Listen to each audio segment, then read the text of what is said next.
जयकारा शेरा वाली दा। बोलो साचे दरबार की जय। नवरात्रि के पावन दिनों में सुने नवरात्रि व्रत की कहानी। नमस्कार दोस्तों, आज के इस वीडियो में माँ दुर्गा की एक सुंदर कथा लेकर आए हैं। एक बार की बात है, देवगुरु बृहस्पति ने मानव कल्याण के लिए ब्रह्मा जी से नवरात्रि व्रत की विधि, महात्म्य और इससे पहले नवरात्रि व्रत को किसने किया, उस कथा को जानने की इच्छा प्रकट की। तब ब्रह्मा जी ने कहा, आपने उत्तम प्रश्न पूछा है। नवरात्रि का व्रत समस्त मनोकामनाओं को पूर्ण करने वाला है। माँ दुर्गा अपने भक्तों पर हमेशा अनुकंपा करती है। जो मनुष्य पूर्ण श्रद्धा और भक्ति के साथ माँ दुर्गा की आराधना करता है, उसका जीवन धन्य हो जाता है। मैं तुम्हें इस परम दुर्लभ और कल्याणकारी नवरात्रि व्रत की कथा सुनाता हूँ। प्राचीन समय की बात है, पीठत नाम का एक बहुत सुंदर नगर था। उस नगर में एक ब्राह्मण रहता था। वह माँ दुर्गा का अनन्य भक्त था। वह प्रतिदिन माँ दुर्गा का हवन और पूजन किया करता था। माँ भगवती की कृपा से उसके यहाँ एक कन्या का जन्म हुआ। उसकी पुत्री बहुत ही रूपवती और गुणवान थी। उस कन्या का नाम सुमति रखा। जब वह कन्या समय के साथ बड़ी हुई, तब वह अपने पिता के साथ माँ दुर्गा के हवन और पूजन में नियमित रूप से वहाँ उपस्थित रहती।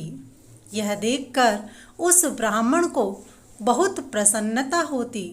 एक दिन वो कन्या अपनी सखियों के साथ खेलने में इतनी मग्न हो गई कि उसे ध्यान ही नहीं रहा कि उसे हवन और पूजन के लिए घर पहुंचना है। अपनी पुत्री को हवन पूजन में नहीं देख करके उस ब्राह्मण को बहुत क्रोध आया। जब उसकी पुत्री सुमति घर आई तो उसे अपने पिता के क्रोध का सामना करना पड़ा। उस ब्राह्मण ने क्रोधवश अपनी पुत्री से कहा, तुमने मेरी पुत्री होकर पूजा का नियम तोड़ा है। तुम्हें इसका परिणाम भुगतना होगा। मैं तुम्हारा विवाह एक गरीब कोढ़ी से करूँगा। उसके साथ जब तू दुखों का अनुभव करेगी, तब तुझे अपने अपराध का बोध होगा। अपने पिता की ऐसी बातें सुनकर सुमति ने अपने पिता से कहा, पिताजी, मैं आपकी बेटी हूँ और आपके अधीन हूँ। आप जो चाहें निर्णय ले सकते हैं। मेरे भाग्य में जो होगा मुझे वही मिलेगा। मनुष्य को अपने कर्मों के अनुसार फल मिलता है।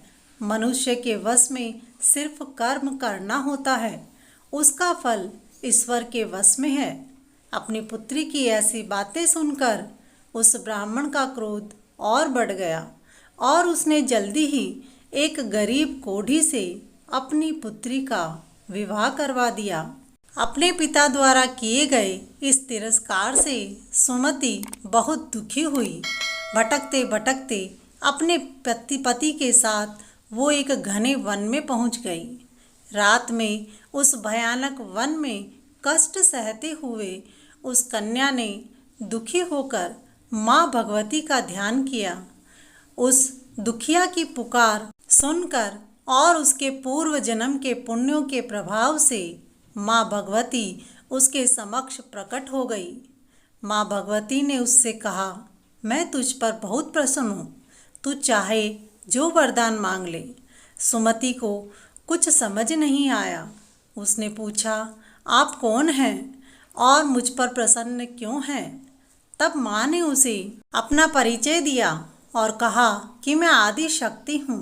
मैं ही प्राणियों के दुखों का नाश करती हूँ और उन्हें सुख प्रदान करती हूँ। मैं तुम्हारे पूर्व जन्म में किए गए शुभ कर्म से अर्जित पुण्य के प्रभाव से तुझ पर प्रसन्न हूँ। उसने माँ से पूछा, हे माता, मैंने पूर्व जन्म में ऐसा कौन सा पुण्य कर्म किया था जिसके फलस्वरूप मुझ पर आपकी कृपा दृष्टि हुई और आप मुझ पर प्रसन्न हुई। तब माँ दुर्गा ने उसे उसके पूर्व जन्म की कथा सुनाते हुए कहा, पुत्री, पूर्व जन्म में तुम एक निषाद की पत्नी थी।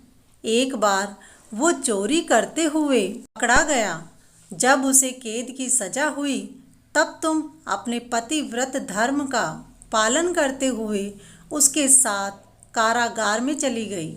वहाँ तुम दोनों को भोजन खाने को नहीं दिया गया। उस समय शारदीय नवरात्रे चल रहे थे और तुम्हारे परिस्थितिवश अनजाने में ही नवरात्र के 9 दिनों के निर्जल व्रत हो गए। उसी व्रत के प्रभाव से मैं तुम पर प्रसन्न हूँ। तुम जो चाहो वरदान मांग सकती हो। तब उस ब्राह्मणी ने माँ दुर्गा को प्रणाम किया और कहा, हे माँ दुर्गे, आप मुझ पर प्रसन्न हैं तो कृपा करके मेरे पति के कोढ़ को दूर कर दीजिए। माँ ने कहा, तथास्तु। उसके पति का कोढ़ ठीक हो गया, वह रूपवान हो गया। यह देखकर सुमति ने माँ को बारंबार धन्यवाद दिया और सच्चे मन से माँ की स्तुति की। उसके भक्ति युक्त वचन सुनकर माँ दुर्गा ने प्रसन्न होकर उसे पुत्रवती होने का आशीर्वाद दिया और कहा, हे पुत्री, तुम्हें शीघ्र ही एक पुत्र प्राप्त होगा। वह बहुत ही बुद्धिमान, धनवान, कीर्तिवान और जितेंद्रिय होगा। तुम उसका नाम उद्दालक रखना। माँ दुर्गा के आशीर्वाद को सुनकर सुमति की आंखों में अश्रु बहने लगे। उसने कहा, हे माँ, मैं तो इस भयानक वन में अपने कोढ़ी पति के साथ अपने दुर्भाग्य को कोस रही थी। आपकी कृपा से मेरे दुखों का नाश हो गया। इस विपत्ति के सागर से आपने ही मुझे निकाला है। तब माँ दुर्गा ने उससे कहा, हे पुत्री, अभी तू मुझसे और भी वरदान मांग सकती है, जो चाहे मांग ले। तब सुमति ने कहा, हे माँ, यदि आप मुझ पर प्रसन्न हो और वर देना चाहती हो तो मुझे अपनी भक्ति प्रदान करो। मुझे नवरात्रि के व्रत एवं पूजन की विधि बताइए जिसके पालन करने से आप प्रसन्न होती हैं। तब माँ दुर्गा ने सुमति को कहा, हे पुत्री, मनुष्य के समस्त पापों का नाश करने वाले नवरात्रि के व्रत का महात्म्य एवं पूजन की विधि मैं तुमसे कहती हूँ। इस व्रत का पालन करने से मनुष्य समस्त पापों से छूटकर मोक्ष प्राप्त करता है। शारदीय नवरात्रि आश्विन मास के शुक्ल पक्ष में प्रतिपदा से लेकर नवमी तक पूरे 9 दिनों तक विधि विधान से मेरे 9 रूपों का पूजन करें। 9 दिनों तक उपवास करें। यदि उपवास नहीं कर सकते तो एक समय भोजन कर सकते हैं। योग्य ब्राह्मण से विधि विधान के साथ घट स्थापना कराएं। पूरे 9 दिन तक मिट्टी में बोए जौ को जल से सींचें। प्रतिदिन महाकाली, महालक्ष्मी और महासरस्वती की मूर्तियां रखकर विधि विधान से पूजा अर्चना करें। पूजन में अर्घ्य का विशेष महत्व है। अलग अलग सामग्री से अर्घ्य देने से अलग अलग फल प्राप्त होते हैं। जैसे बिजौरा के फूल से अर्घ्य देने पर रूप की प्राप्ति होती है। जायफल से अर्घ्य देने से यश और कीर्ति प्राप्त होती है। दाख से अर्घ्य देने पर कार्य सिद्ध होता है। आंवले से अर्घ्य देने से सुख की प्राप्ति होती है। केले से अर्घ्य देने से आभूषणों की प्राप्ति होती है। उसके बाद विधि पूर्वक हवन करें। घी, गेहूँ, खांड, शहद, तिल, जौ, नारियल, दाख आदि सामग्रियों से हवन करने पर मनोवांछित फल की प्राप्ति होती है। हवन कराने वाले ब्राह्मण का आदर सत्कार करें और यथासंभव दक्षिणा देकर उन्हें संतुष्ट करें। इस परम दुर्लभ व्रत का पालन पूरी श्रद्धा, भक्ति और विधि विधान से करने से मनुष्य के समस्त मनोरथ पूर्ण होते हैं। नवरात्रि के 9 दिनों में दान करने से उसका पुण्य कई गुना अधिक हो जाता है। माता भगवती ने सुमति से कहा, हे पुत्री, इस व्रत का पालन पूर्ण श्रद्धा, भक्ति और विधि विधान से अपने निवास, मंदिर या तीर्थ स्थान पर करने से मनुष्य की सारी मनोकामनाएं सिद्ध होती हैं। सुमति को व्रत का सारा विधान सुनाकर माता अंतर्ध्यान हो गई। ब्रह्मा जी बोले, हे बृहस्पति, इस परम पुण्यदायी व्रत को जो भी स्त्री पुरुष पूरी श्रद्धा भक्ति से करता है उसे संसार के सभी सुख प्राप्त होते हैं।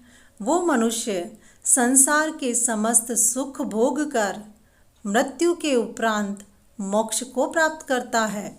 ब्रह्मा जी से व्रत का महात्म्य जानकर देवगुरु बृहस्पति बोले, हे परमपिता, आपकी कृपा से मैं इस परम दुर्लभ व्रत का महात्म्य जान सका। यह मेरे लिए अमृत के समान है। बोलो दुर्गा माता की जय। दोस्तों, वीडियो पसंद आया हो तो वीडियो को लाइक करें और अपने दोस्तों के साथ शेयर करें। कमेंट बॉक्स में माँ का जयकारा जरूर करें।